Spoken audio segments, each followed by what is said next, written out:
শ্রীলঙ্কার বিপক্ষে 3 ম্যাচের ওয়ানডে সিরিজের অঘোষিত ফাইনাল, আর বাংলাদেশের সাথে ম্যাচ।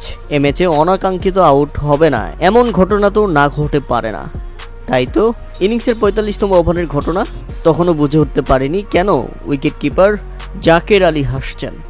পরে দেখা যায় হিট উইকেট আউট হয়েছেন শ্রীলঙ্কান ব্যাটসম্যান জানিত লিয়ালাঙ্গে। ব্যাট চালাতে গিয়ে তিনি পেছাতে পেছাতে একদম স্টাম্পে গিয়ে আঘাত করে তার পা, আর সাথে সাথেই ব্যালস পড়ে যায়। আর এ যাত্রায় আউট হতে হয় জানিত লিয়ালাঙ্গেকে। ১৭ বলে ১২ রান করে ফিরেন জানিত লিয়ালাঙ্গে। ততক্ষণে শ্রীলঙ্কা হারায় ২৪৯ রানে ৫ উইকেট।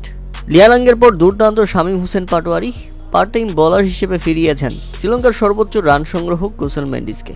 ১১৪ বলে ১২৪ রানের ইনিংস খেলেন কুশল মেন্ডিস। এর আগে ৬৮ বলে ৫৮ রানের ইনিংস খেলে কুশল মেন্ডিসকে দুর্দান্ত সঙ্গ দিয়ে গেছেন অধিনায়ক চারিত আসালাঙ্কা।